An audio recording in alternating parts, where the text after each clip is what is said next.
Hello, my name is Scott Gross, and I'm the host of That's Gross. And today I'm joined by Hiba, and Hiba is an international exchange student at Goffstown High School, and I had a chance to meet Hiba about 3 or 4 weeks ago and had a really interesting conversation with her, and I invited her to come on my show and really talk about her experiences, not just here in the United States as an exchange student, but really also about her native country of Pakistan, and maybe talk about what are some of the common misconceptions that people might have of Pakistan, or some of the similarities actually between both Pakistan and the United States. So welcome, Hiba. I am delighted to have you on my show. Thank you. It's a pleasure to be here. Yeah, and I did mean what I said when I mean you're a very interesting person. And I just wanted the viewers out there in Goffstown and the surrounding communities to get to experience what you're all about, because you are a very compelling person. So you decided that at some point that you wanted to be an exchange student and come to the United States. Tell me a little bit about how what made you do this? Okay, so I'm actually from a city, which is Karachi. But especially my family, we're from like a small town and we are not like that much financially good enough. But I'm personally really into like socializing and I love meeting new people. But I knew like I could never get a chance to really go abroad and study. And then in my school, we get applications from that program, which is a YES program, and the full form is Youth Exchange and Scholarship Program. So I just applied on that program, and I kept on giving tests and interviews. It actually took a whole 1 year for our selection. And then after when we got selected and we became finalists, so then we got to know that from our country, 1,500 students, they applied for this program. And only 160 students, they got selected. So it's very competitive. Yeah, it was actually. And there were tons of tests and interviews. And when I became finalist, so I realized that actually I'm also that much capable, and I became more passionate than. So you felt pretty confident, I guess. Yeah. Right? Yeah. Now, what did your parents think of this whole thing as you were going through that? I mean, were they, I'm a parent. I have 2 daughters myself, and if I said to them, you're going to go half the world away and spend, upwards of a year, I'd be very nervous. Were your parents, what were their feelings? Okay, that's actually so funny, because my mom, when I was giving all tests and interviews, so my mom was like, okay, go give interview, you will get experience and like that. But she was actually not expecting that I will get selected. And when I cleared my final test and I got I letter that, oh, I'm the finalist. So then my mom was like, are you really going? And I was like, yes, because I actually worked hard for it. And actually, obviously, she's a mom, and she was actually very worried that, oh, you will go alone. And I have never even been out of my city before. So, but later on, especially my dad, he was he was actually proud on me, and he was like, okay, you got selected. God has given you a chance, so you should definitely go. So then my mom was like, oh, okay, yeah, you should definitely go. And I'm so glad that I have these parents that are supportive of it. That are so supportive. Now, just curious, I mean, what do they do for a living in Pakistan?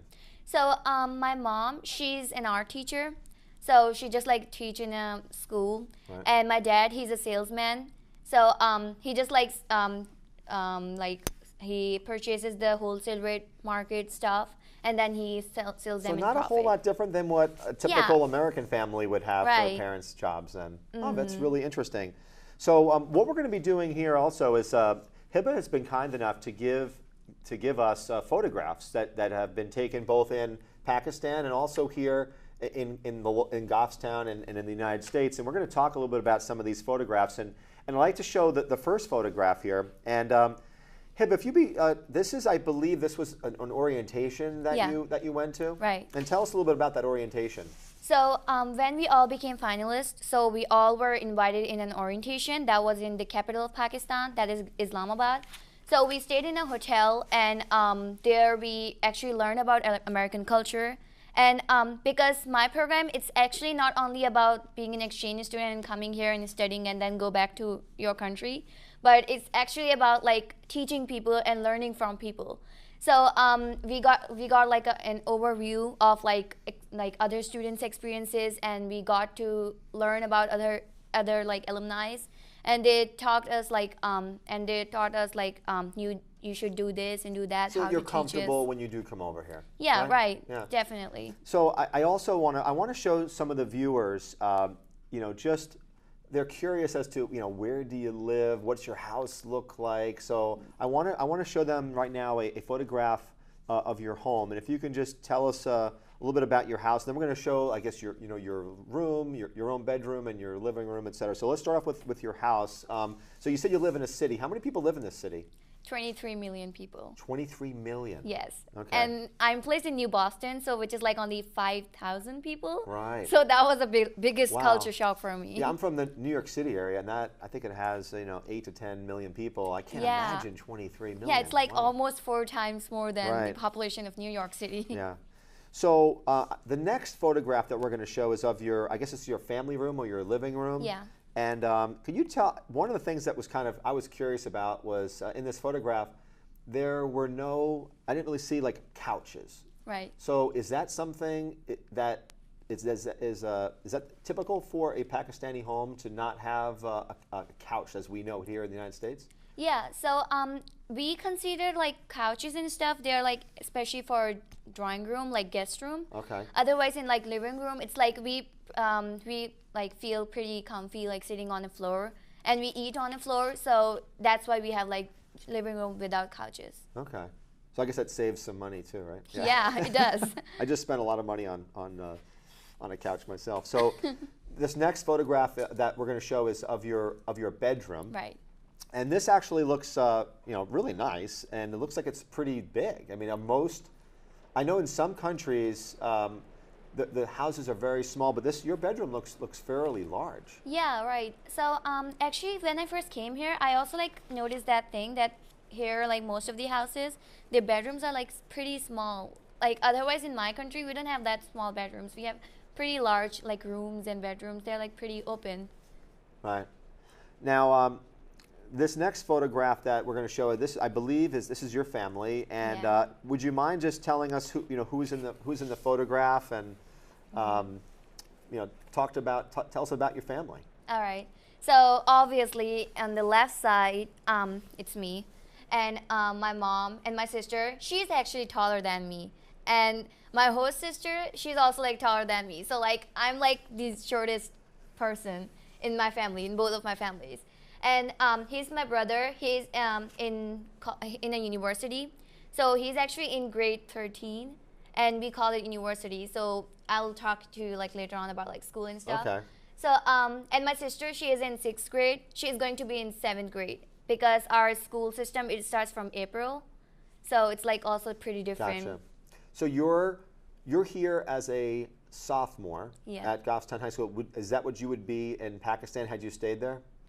So when I actually gave exams of 9th when I was coming here, and once I'll be back, so I'm gonna repeat my year because Right. our education system is so different.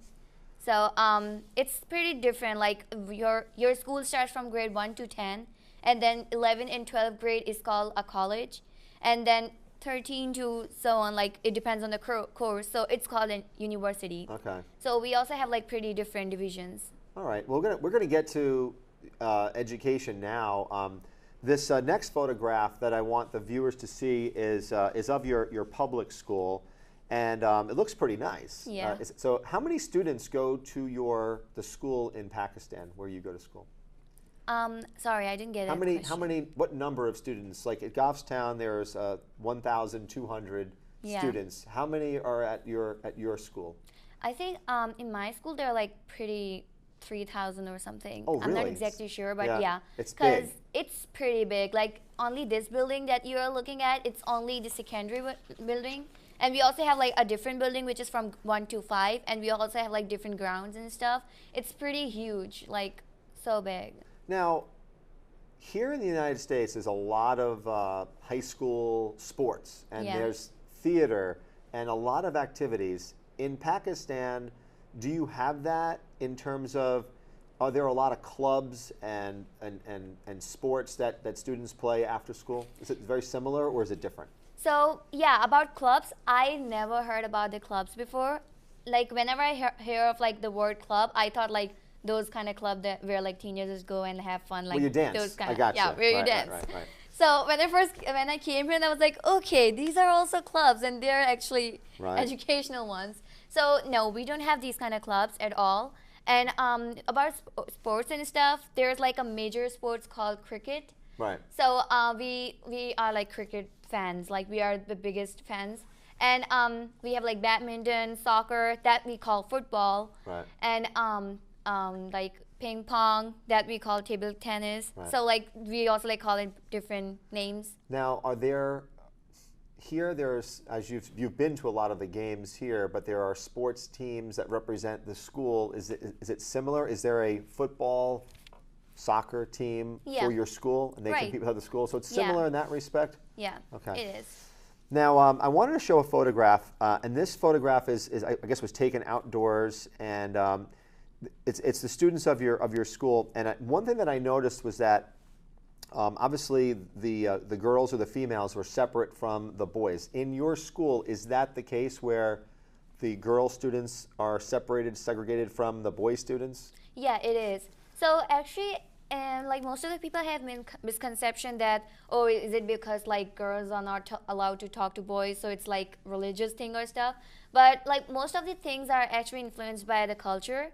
So like we are not like that much. It's not a part of our culture to talk like that much. We can talk to boys, but not like actually that much interaction, like as I can see here.